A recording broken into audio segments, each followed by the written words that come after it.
నమస్తే, నేను మీ నాగబాబుని. ఒక సగటు భారతీయుడిని, ఒక హిందువుని. అదేంటి మీరంతా నాస్తికుడు అనుకుంటున్న నాగబాబు హిందువుని అంటున్నాడని అనుకుంటున్నారా? ఆదిశంకరుల అద్వైతం, రమణుల ఆత్మజ్ఞానం, వీళ్ళిద్దరూ చెప్పిన నిరాకార స్వరూపమైనటువంటి ఆ పరమాత్మను నమ్ముతాను. హిందువు అనేది ఒక నమ్మకమో ఒక మతమో కాదు, ఇది ధర్మం, మన జీవన విధానం. అవివేకుల్ని అజ్ఞానుల్ని ఎడ్యుకేట్ చేసేలా చెప్పాలంటే ఇది ఒక జియోగ్రాఫికల్ ఐడెంటిటీ కూడా. ఆసేతు హిమాచలం నుంచి హిందూ మహాసాగరం వరకు ఈ పుణ్యభూమిలో పుట్టిన ప్రతి ఒక్కడూ హిందువే. ఈ దేశంలో, ఈ ధర్మంలో చార్వాకులు కూడా చోటుంది. కాబట్టి నేను నికార్సైన హిందువుని. నా ధర్మాన్ని గౌరవిస్తూ ఇతరులను కించపరచకుండా బతుకుతున్న ఒక ప్రౌడ్ సనాతన హిందువుని. అందుకే నాకు ఎమ్మెల్సీగా కౌన్సిల్లో మాట్లాడే అవకాశం రాగానే హిందూ మతం కోసం పాటుపడే అర్చకుల చాలని జీతబత్యాల గురించి మాట్లాడాను. మరి వైసీపీ నాయకుల సంగతి ఏంటంటారు? రండి చూద్దాం.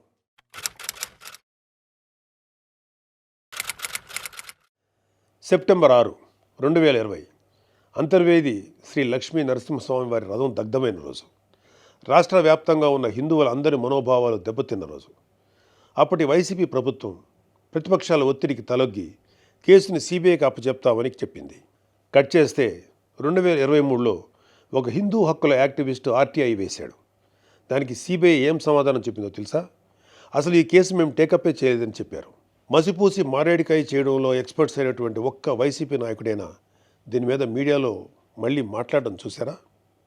అయినా వీళ్ళకి అవతల వాళ్ళ పర్సనల్ జీవితాల మీద ఉన్న ఇంట్రెస్ట్ మన హిందూ దేవాలయాల మీద ఎక్కడ ఉంటుంది?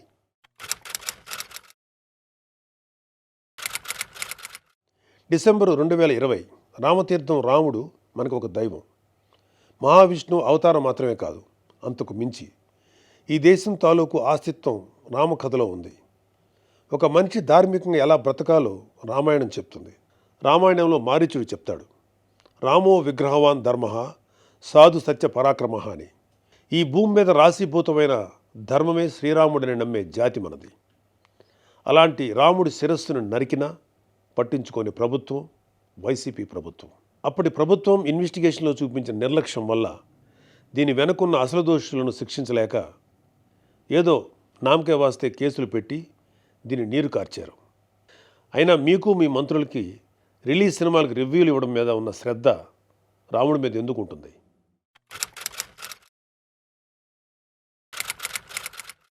జనవరి 22, 2024 అయోధ్య రామమందిరం ఇనాగ్రేషన్ కొన్ని దశాబ్దాల సుదీర్ఘ న్యాయ పోరాటం తర్వాత, కొన్ని వందల మంది బలిదానాల తర్వాత హిందువులు కలలు కన్న రామమందిరం కల సాకారమైంది.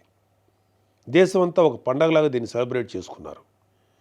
మన రాష్ట్రం నుంచి పవన్ కళ్యాణ్ గారు, చంద్రబాబు నాయుడు గారు కూడా వెళ్ళి అందులో పాలు పంచుకున్నారు. కానీ ఈరోజు హిందువుల మీద ఎక్కడ లేని ప్రేమ వలకపోస్తున్న వైసీపీ నాయకుడు గారు కనీసం ఫార్మాలిటీకైనా ఒక ట్వీట్ కానీ ఒక వీడియో బయట కానీ పెట్టారా? పోనీ మీ స్టాండ్ ఏంటో ఓపెన్గా ప్రజలకు చెప్పే దమ్ము అయినా మీకుందా? మీకు వ్యతిరేకించే ధైర్యం లేదు. అలా అని అభినందించే సంస్కారం అంతకంటే లేదు. వెరసి మీ మనసులో హిందువుల మీద కుళ్ళు కుతంత్రాలు తప్ప ఇంకేమీ లేవు.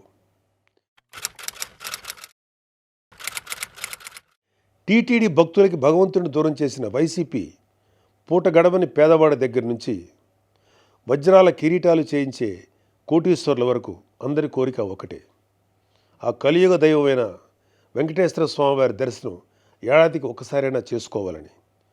ఒక సామాన్య భక్తుడు నెల డబ్బులు కూడబెట్టుకుని మరి ఆయన చూడడానికి కొండ మీదకి వెళ్తాడు. అలాంటి కొండ మీద అకామిడేషన్ ఛార్జీలు మీరు ఒక్కసారి ఎలా పెంచుతారు? నందకం, పాంచజన్యం, కౌస్తుభం, ఒకలామాత గెస్ట్ హౌసుల్లో 500కి దొరికే రూమ్ని 1000కి ఎలా పెంచారు? నారాయణగిరి గెస్ట్ హౌస్లో 1700 రూపాయలు చేశారు. ఇది సామాన్యుణ్ణి భగవంతుడికి దూరం చేసే ప్రయత్నం కదా? నువ్వు ఎవరిని, అదే ఏం మాఫియాని సంతోషపెట్టడానికి ఇది చేసావో అర్థం కానంత అమాయకులు అనుకుంటున్నావా ప్రజలు? దర్శనాలు సేవలు అయితే ఇంకా దారుణం. ఏదో కాయగూరల బేరం ఆడినట్టు 10,000 చెయ్యి, దీన్ని 5,000 చెయ్యంటూ ఎంత నిర్లక్ష్యంగా మీ సుబ్బారెడ్డి బోర్డు మీటింగ్లో మాట్లాడాడో మొత్తం రాష్ట్రమంతా చూసింది. అంత చులకన మీకు హిందువులంటే. ఇకపోతే తిరుమల మీద నువ్వు చేసిన దోపిడీ అంతా ఇంతా కాదు. ఒకే ఒక ఉదాహరణ చెప్పాలంటే టీటీడీ కామన్ గుడ్ ఫండ్కి ఇచ్చే కాంట్రిబ్యూషన్ 2.5 కోట్లు ఉండేది. దీన్ని సెప్టెంబర్ 2021లో 50 కోట్లకు ఒక్కసారిగా పెంచేశాం. అసలు ఇక్కడే కాదు, ఎక్కడ కొండ కనపడినా గుండు కొట్టేయాలనుకోవడమేగా మన అలవాటు.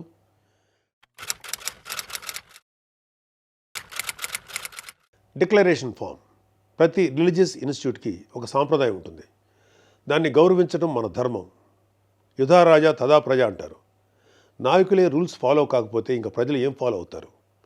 అయినా బాధ్యత గురించి వైసీపీకి చెప్పడం చెవిటోడి చెవిలో శంఖం ఊదినట్టే.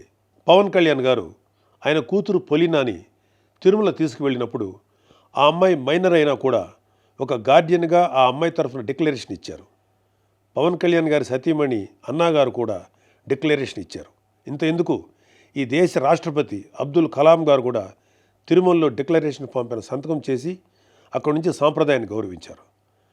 నువ్వు కలాం గారి కన్నా గొప్పోడివా? డిక్లరేషన్ ఇవ్వకుండా వెళ్ళటమే కాక మీ మంత్రి వచ్చి ఆడి అమ్మ మొగుడు కట్టాడా తిరుపతి గుడి అని అంటాడా? అలా తలపొగురు మాటలు మాట్లాడితేనే జనాలు 151లో మధ్యన 5 తీసేసి 11 ఇచ్చారు. అయినా నువ్వు ఏమైనా మారావా? లేదు. డిక్లరేషన్ అడిగారు అని తిరుమల పర్యటన క్యాన్సిల్ చేసుకున్న చరిత్ర మంది. అయినా సెక్యులర్ ప్లేస్కి రిలీజియస్ ప్లేస్కి తేడా తెలియని నిన్ను ఎడ్యుకేట్ చేయటం మా వల్ల కాదు. ఇక ఫైనల్గా మన కల్తీ నెయ్యి వ్యవహారం గురించి చెప్పాలి. పాపం ఈరోజు డోస్ ఎక్కువైనట్లుంది. రేపు మాట్లాడుకుందాం. Stay tune.